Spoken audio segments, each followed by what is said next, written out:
Towards the end of the First World War, in 1917, the Balfour Declaration. November 1917, the British issued the Balfour Declaration. It was signed by Arthur James Balfour, head of the British Foreign Office. He declared a declaration of sympathy with British Zionist aspirations, which had been submitted to and approved by the Cabinet.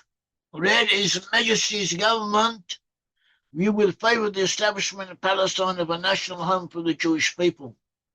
We use the best endeavours to facilitate the achievement of this object. It being clearly understood that nothing shall be done which may prejudice the civil and religious rights of existing non-Jewish communities in Palestine, or the rights and political status enjoyed by Jews in any other country.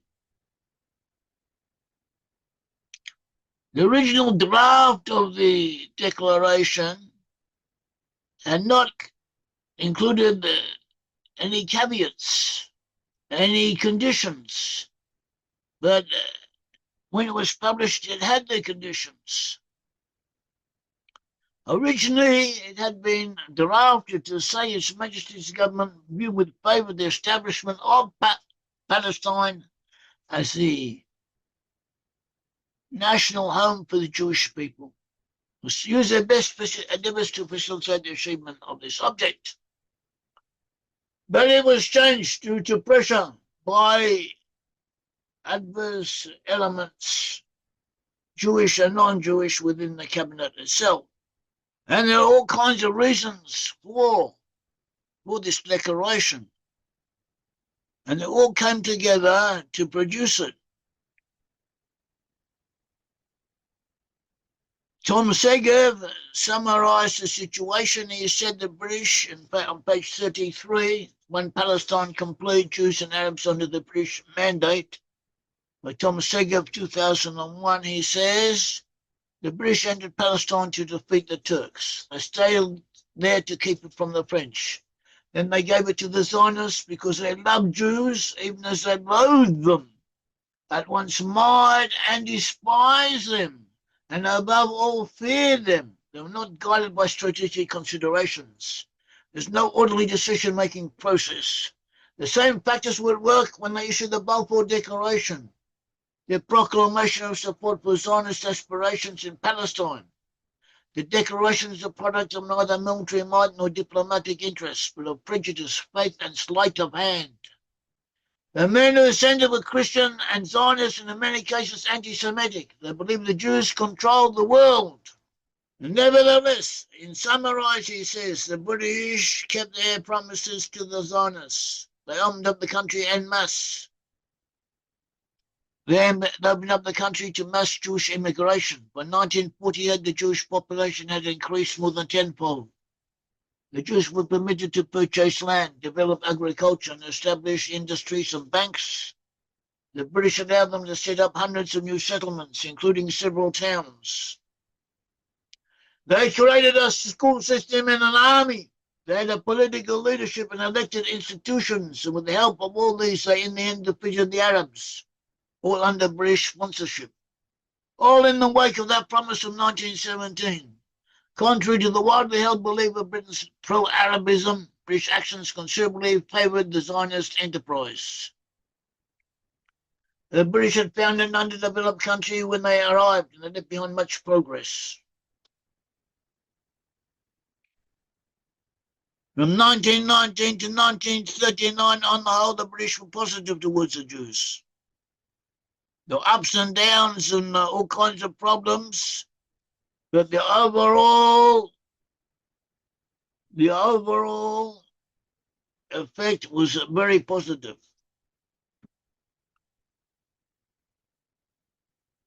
In 1936 to 1937, there was the Arab revolt in Palestine. The results of this revolt were detrimental to the Arabs. Perhaps one out of every 6 Arab fighting man was either killed or seriously injured. This impeded their ability of the Arabs later on to wage a civil war against the Jews. Many of their leading warriors, their leading Arab terrorists, were killed or injured. So too, a British intelligence officer ordered Wingate, 1903 to 1944, helped organize Jewish kibbutz members into night squads who would track down or preempt Arab terrorists. Wingate was not the only one who did this. There were others, including members of the Haganah, but Wingate was prominent. Wingate was a British intelligence officer. He was hired and directed by the British Army, but he also believed in what he was doing. He was a Zionist. He was a Christian restorationist. He also believed in British Israel, that the British were descended from the lost 10 tribes of Israel. So he is important. Another British officer was a believer in British Israel, and also an important friend and ally of the Zionists was Colonel Richard Hagen.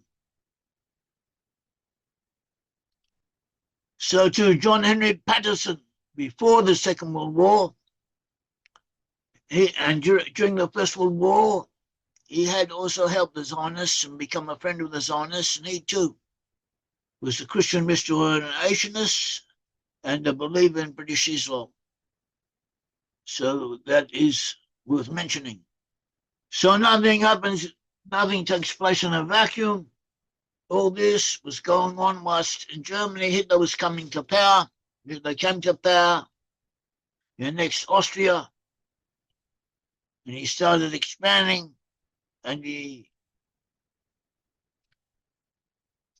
negotiated with Chamberlain in England, and in effect Chamberlain allowed him to take over Czechoslovakia, and he was a menace. And the British, even though they were appeasing Hitler, they were also preparing themselves for a war with him. And they ruled over an empire, and in this empire there were hundreds of millions of Muslims, Arabs and non-Arabs, but members of the Muslim faith, all of them potentially in favor of the Arabs, violently in favor of the Arabs. Very volatile, and the British ruled over their empire with not that many men on the ground. They were dependent very much on the goodwill of their subjects. And Chamberlain himself said if he has to choose between the Jews and the Arabs, he would choose the Arabs. So limitations on Jewish immigration were set in place. It was a quota system against Jewish immigrants already being leashed, whilst Jews were attempting to flee from the terrors that were unleashed against them in Europe.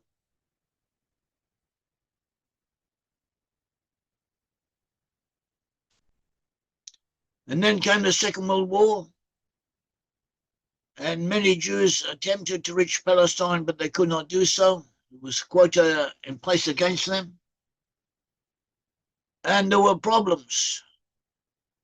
How many could have escaped if there had not been a quota against them? It's debatable. It was not easy.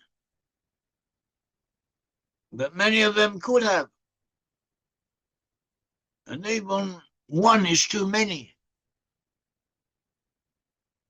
Or during the Second World War, Jews were attempting to enter Palestine. They were being prevented from doing so.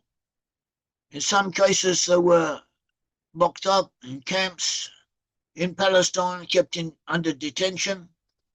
In other cases, they were sent to Cyprus, where they stayed until there was enough room, according to the quotas, to allow them to enter the country.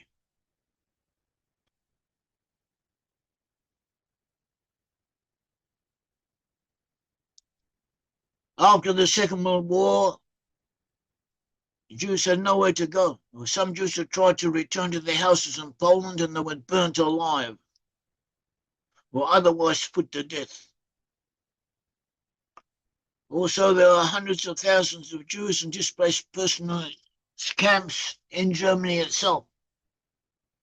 Many of them also were prepared to go to Palestine, but they were not being allowed to do so. And the Jews had suffered from the Holocaust. Many Jews felt that the British were against them. And some of the British may have been. There may have been anti-Semitism amongst them. And the Jews felt this, and so they began a struggle, an armed struggle.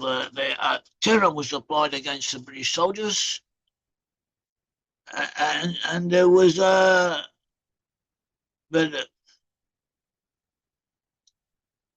but not all the Jews supported this. This made the situation even harder for the British, because they couldn't just repress the whole population, because that would alienate those Jews who were still supporting them. Also was against the inner sentiments. Many of them secretly agreed with the Jews on this matter.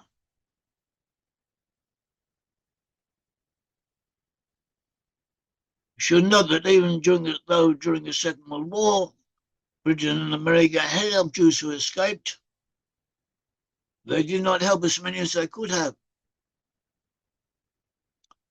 President Franklin D. Roosevelt and his underlings had a policy of deliberately placing obstacles, placing requirements that could not be fulfilled in the place of applications from Jews to enter the USA.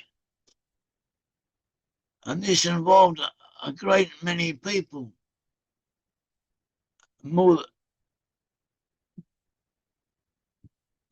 hundreds of thousands of Jews may have been involved in this, may have died because of this. So this is something that is not widely known, but it is a fact. And after the Second World War, this and other matters came to light. During the Second World War, the Jewish settlement in Palestine had been in danger of being wiped out by Nazi forces. Twice this happened. The first happened in 1940, when the Germans conquered France, and there were attempts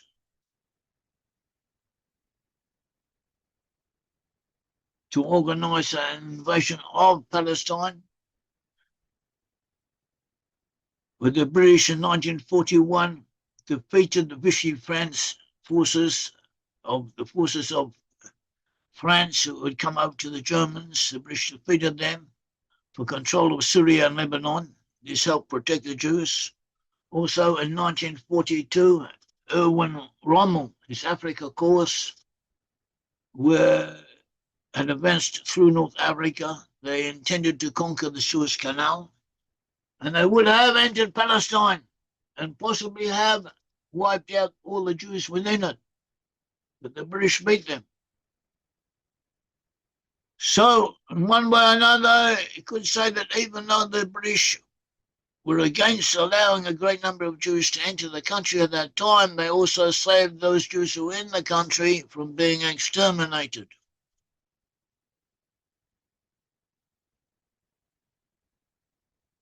After the Second World War, there was no longer such a danger, and the Jews wanted Jews outside the country to be allowed to enter it, and the British were preventing them. Terror attacks were taking place against British forces, terrorist attacks by Jews. One of these major attacks took place at the King David Hotel, and this attack was probably the last straw, the point which decided the British to get out of the country altogether. The King David Hotel in Jerusalem was at that time was the British headquarters of British administration in Palestine. and it resulted in the deaths. It was an explosion that resulted in the deaths of an explosion which resulted in the deaths of 91 people. Those killed, killed included 41 Arabs, 28 British citizens, 17 Jews, 2 Armenians, 1 Russian, 1 Greek, and 1 Egyptian. In addition, 49 were injured. The Irgun, a Jewish underground force, took the credit and the blame for the explosion. But the Haganah, the underground organisation of the mainstream Jewish establishment, may also have been involved. Also, another point is that the blowing up of the King David Hotel may have involved British officials. Some officials amongst the British were anti-Semitic, and they may have been looking for an excuse to get out of the country, and they had planned and intended a small-scale explosion, and to use this to blame the Jews, and in order to establish a reason for them to be able to evacuate the country. It was noted that when the explosives were first discovered, there were people in the hotel, British officers in the hotel, who were already aware of it and weren't paying much importance to it. Also, the deputy leader of the Haganah of the Jewish forces who had brought in the explosions was later shown to have been a British agent. So what really took place and why and how, that's a question for historians to examine. But the possibility exists that the British were also involved in this deed. At all events, as a result of the deed, the British decided to leave the country.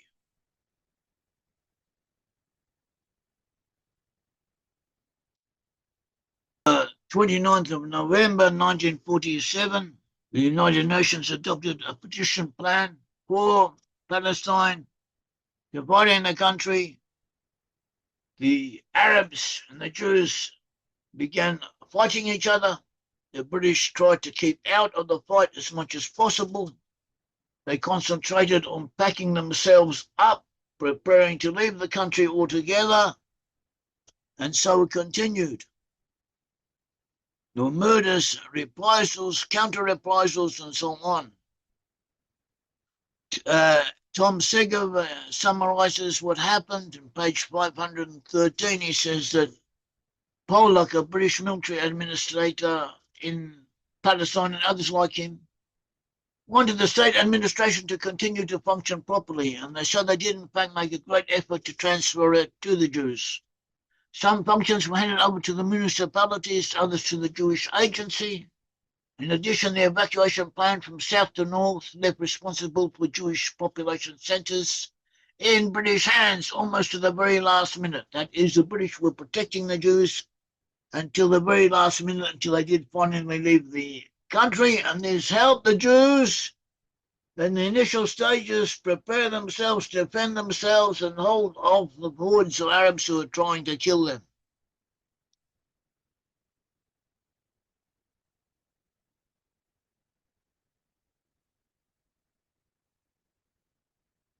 At that time, the population of Palestine, 1947, was about more than 400,000 Jews. Altogether, the 1.85 million in the country, approximately one third of them are Jewish, 2/3 Arab.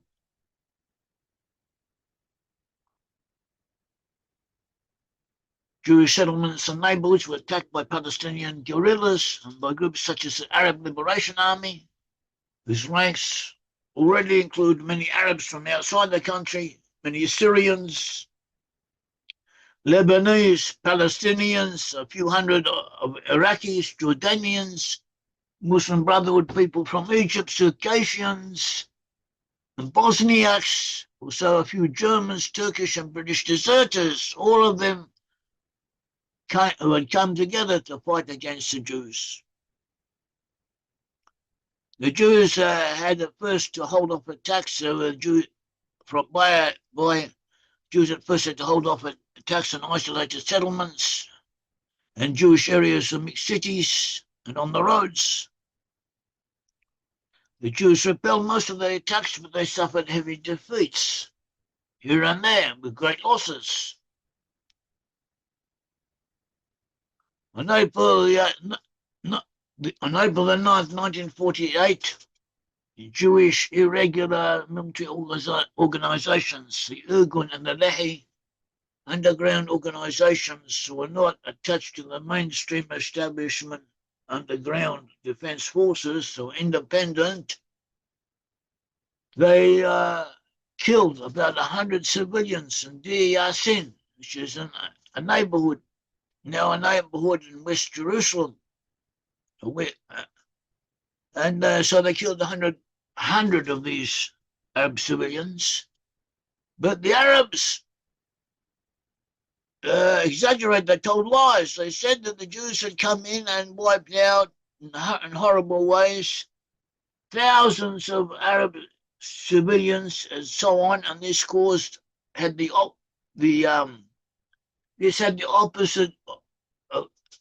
opposite of the desired effect. Instead of inflaming the Arab populations against the Jews, it frightened them. And so thousands of them began to leave. And that was the beginning of the Arab abandonment of the country.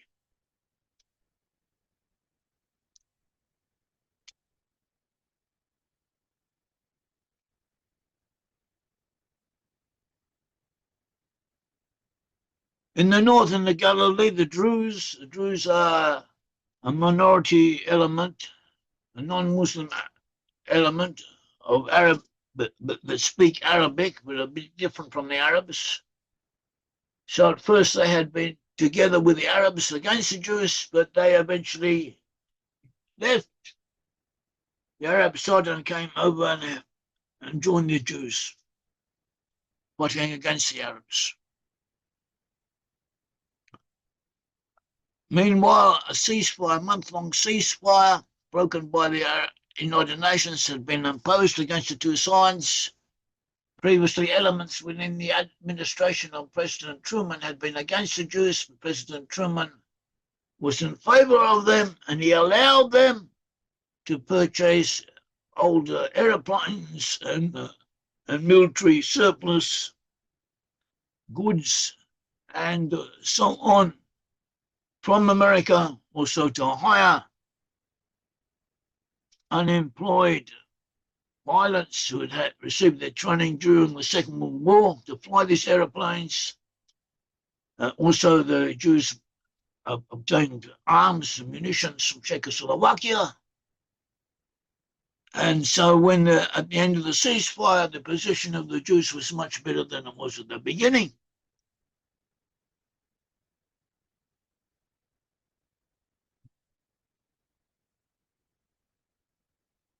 President Truman recognized the State of Israel 11 minutes after its announcement on May the 14th, 1948.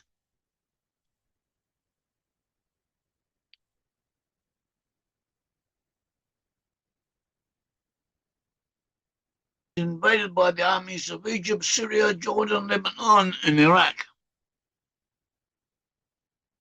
The State of Israel was recognized by a majority of UN member states. Britain abstained from voting, but encouraged its dominions and Commonwealth associates to vote in favour of Israel. The War of Independence lasted until July 1949. Between 700,000 and 800,000 Palestinians fled or expelled from their homes, whereas, on the other hand, 850,000 to 900,000 Jewish people were expelled from or fled Arab and Muslim majority in countries in the Middle East and North Africa.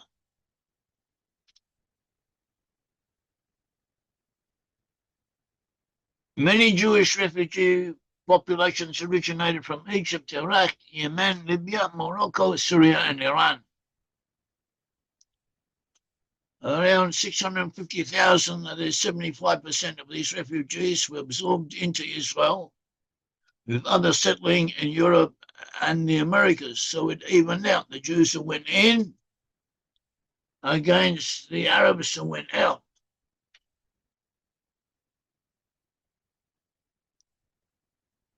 Thank you, Mother. God of Israel bless you.